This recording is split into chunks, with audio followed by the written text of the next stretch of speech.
ಓಂ ಶ್ರೀ ಗುರುಭ್ಯೋ ನಮಃ. ಗಂ ಗಣಪತಯೇ ನಮಃ. ದ್ರಾಂ ದತ್ತಾತ್ರೇಯಾಯ ನಮಃ. ನನ್ನ ಸಿಂಹರಾಶಿಯ ವೀಕ್ಷಕರಿಗೆ ಆತ್ಮೀಯವಾದಂತಹ ಸ್ವಾಗತ.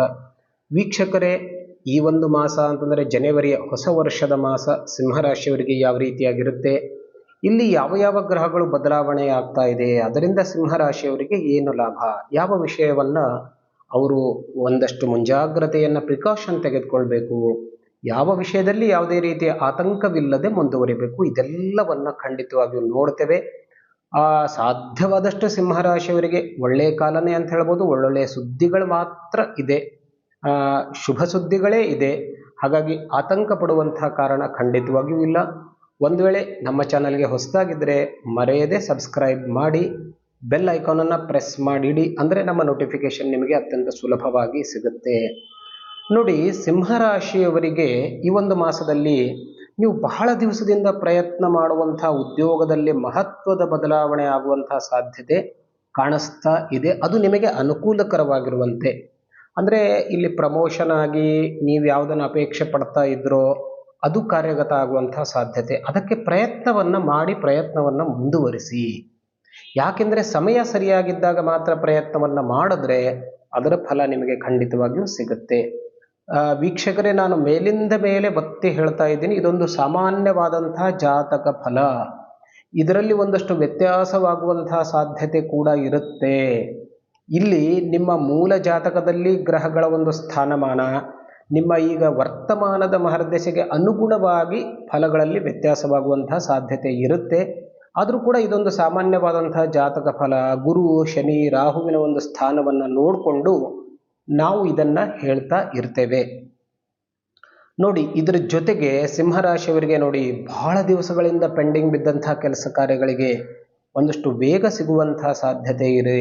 ಅಂದರೆ ಎಷ್ಟೋ ದಿವಸ ನೀವು ಪ್ರಯತ್ನ ಮಾಡ್ತಾ ಇದ್ದೀರಾ, ಆ ಕೆಲಸಗಳು ಆಗ್ತಾನೆ ಇಲ್ಲ, ಏನೋ ಒಂದು ಅಡಚಣೆ ಬರ್ತಾ ಇತ್ತು, ಅಂಥ ಕೆಲಸಗಳಿಗೆ ಒಂದಷ್ಟು ಚಾಲನೆ ಸಿಗುವ ಸಾಧ್ಯತೆ ಇದೆ. ಫಾರ್ ಎಕ್ಸಾಂಪಲ್, ಕೋರ್ಟ್ನಲ್ಲಿ ಯಾವುದೋ ಕೇಸ್ ಇತ್ತಪ್ಪ, ಅದು ಬಹಳ ದಿವಸದಿಂದ ಎಷ್ಟು ಪ್ರಯತ್ನ ಮಾಡಿದ್ರೂ ಪೆಂಡಿಂಗೇ ಬಿದ್ದಿತ್ತು. ಸೊ ಅದು ಕೂಡ ಮೂವ್ ಆಗುವಂತಹ ಸಾಧ್ಯತೆ ಈ ಒಂದು ಮಾಸಗಳಲ್ಲಿ ನಿಮಗೆ ಸಿಗುತ್ತೆ. ಹಣಕಾಸಿನ ಪರಿಸ್ಥಿತಿ ತುಂಬ ಚೆನ್ನಾಗಿದೆ. ದುಡ್ಡಿನ ವಿಷಯದಲ್ಲಿ ಸಿಂಹರಾಶಿಯವರಿಗೆ ಯಾವುದೇ ತೊಂದರೆ ಕಾಣಿಸ್ತಾ ಇಲ್ಲ. ನೀವು ಮಾಡುವಂತಹ ಉದ್ಯೋಗ ಅಥವಾ ವ್ಯಾಪಾರ ವ್ಯವಹಾರ ಲಾಭದಲ್ಲಿ ಮುಂದುವರಿಯುತ್ತೆ. ಸೊ ಬಹಳ ಆತ್ಮವಿಶ್ವಾಸದಿಂದ ಕೆಲಸಗಳನ್ನು ಮುಂದುವರಿಸಿ, ಪ್ರಯತ್ನವನ್ನು ಮುಂದುವರಿಸಿ, ಪರಿಶ್ರಮವನ್ನು ಪಡಿ. ಎಷ್ಟು ನೀವು ಕಠಿಣ ಪರಿಶ್ರಮವನ್ನು ಮಾಡ್ತಿರೋ ಲಾಭ ನಿಮಗೆ ಜಾಸ್ತಿ ಆಗುವಂಥ ಸಾಧ್ಯತೆ ಇರುತ್ತೆ. ಸೊ ಇದೆಲ್ಲ ಇರೋದರಿಂದ ನಿಮ್ಮ ಕೌಟುಂಬಿಕ ವಾತಾವರಣದಲ್ಲೂ ಕೂಡ ಬಹಳ ಸಂತೋಷಕರ ವಾತಾವರಣ, ನೆಮ್ಮದಿ, ಸಂತೋಷ ನಿಮಗೆ ಖಂಡಿತವಾಗಿಯೂ ಕಂಡು ಬರುತ್ತೆ. ಸೊ ಮಂಗಲ ಕಾರ್ಯಗಳಿಗೂ ಅನುಕೂಲ. ಯಾಕೆಂದರೆ ಸಿಂಹರಾಶಿಯವರಿಗೆ ಈಗ 10ನೇ ಗುರು ವಿಶೇಷವಾದಂಥ ಬಲ ಕೊಡದೇ ಇದ್ರೂ ಕೂಡ ಮುಂದೆ ಮತ್ತೆ 11ನೇ ಗುರು ಕೂಡ ಬರ್ತಾ ಇದ್ದಾನೆ. ಸೊ ಒಂದಷ್ಟು ಕೆಲಸಗಳಿಗೆ ಚಾಲನೆ ಸಿಗುತ್ತೆ ಅಂತ. ಮಂಗಲ ಕಾರ್ಯಗಳು, ವಿವಾಹ ಮುಂತಾದಂತಹ ಕೆಲಸಗಳು, ಗೃಹ ಪ್ರವೇಶಾದಿ ಕೆಲಸಗಳು ಅದೆಲ್ಲವೂ ಪ್ರಾರಂಭ ಆಗುತ್ತೆ. ಆ ದಿಸೆಯಲ್ಲಿ ಖಂಡಿತವಾಗಿಯೂ ಪ್ರಯತ್ನವನ್ನು ಮಾಡಿಕೊಳ್ಳಿ.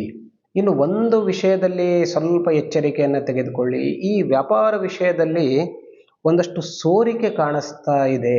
ಅಂತಂದರೆ ನಿಮ್ಮ ದುಡ್ಡು ಎಲ್ಲಿ ವ್ಯಯ ಆಗ್ತಾ ಇದೆ, ಅಂದರೆ ಎಲ್ಲಿ ಖರ್ಚಾಗ್ತಾ ಇದೆ ಅಂತನ್ನೋದು ಗೊತ್ತಾಗ್ತಾ ಇಲ್ಲ.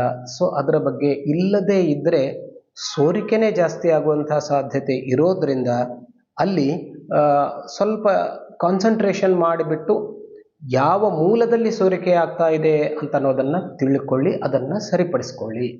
ಇನ್ನು ದಾಂಪತ್ಯ ಜೀವನದಲ್ಲಿರುವಂಥ ಏನಾದರೂ ಭಿನ್ನಾಭಿಪ್ರಾಯ ಇದ್ದರೆ ಅದನ್ನು ಖಂಡಿತವಾಗಿಯೂ ಸರಿಪಡಿಸಿಕೊಳ್ಳುವಂಥ ಕಾಲ ಇದು.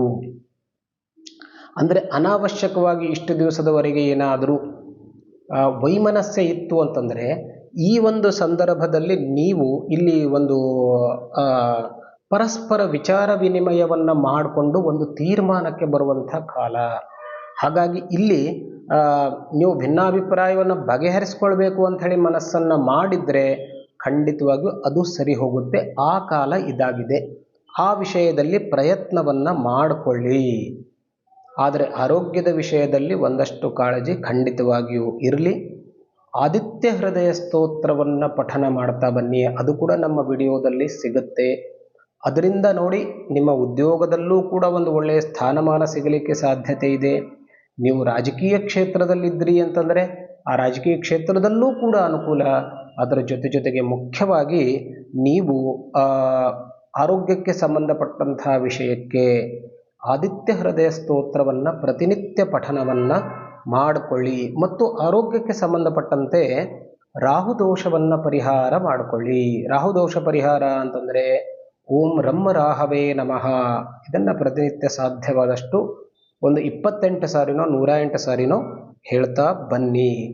ಇನ್ನು ವಿದ್ಯಾಭ್ಯಾಸಕ್ಕೆ ಒಂದಷ್ಟು ವಿಶೇಷವಾದಂಥ ಮಹತ್ವವನ್ನು ಕೊಡಿ. ಅಂದರೆ ಪ್ರಯತ್ನವನ್ನು ಜಾಸ್ತಿಯಾಗಿ ಮಾಡಿ, ಸುಲಭವಾಗಿ ಸಿಗೋದಿಲ್ಲ. ಪರೀಕ್ಷೆಯಲ್ಲೂ ಕೂಡ ನೀವು ಅಂದುಕೊಂಡಷ್ಟು ಬಹಳ ಬೇಗ ಲಾಭ ಸಿಗುವ ಸಾಧ್ಯತೆ, ಅಂದರೆ ಯಶಸ್ಸು ಸಿಗುವಂಥ ಸಾಧ್ಯತೆ ಕಡಿಮೆ ಇರೋದರಿಂದ ಸ್ವಲ್ಪ ಅಲ್ಲಿ ಆಲಸ್ಯತನವನ್ನು ಮಾಡಿಕೊಳ್ಳದೆ ಪ್ರಯತ್ನವನ್ನು ಖಂಡಿತವಾಗಿಯೂ ಮಾಡಿದ್ದಾದರೆ ಇಲ್ಲೂ ಕೂಡ ನಿಮಗೆ ಸಕ್ಸಸ್ ಸಿಗುವಂಥ ಸಾಧ್ಯತೆ ಇದೆ. ಒಟ್ಟಾರೆಯಾಗಿ ಸಿಂಹರಾಶಿಯವರಿಗೆ ವಿಶೇಷವಾದಂಥ ತೊಂದರೆ ಖಂಡಿತವಾಗಿಯೂ ಇಲ್ಲ. ಈ ಒಂದು ಮಾಸದಲ್ಲಿ ಮಹಾಲಕ್ಷ್ಮಿಯ ಉಪಾಸನೆಯನ್ನು ಕೂಡ ಮಾಡಿಕೊಳ್ಳಿ. ಅದರಿಂದ ಒಂದಷ್ಟು ನಿಮ್ಮ ವ್ಯಾಪಾರ ಉದ್ಯೋಗದಲ್ಲಿ ಧನಾರ್ಜನೆ, ಅಂದರೆ ಆರ್ಥಿಕವಾಗಿ ಸಬಲರಾಗ್ತೀರ.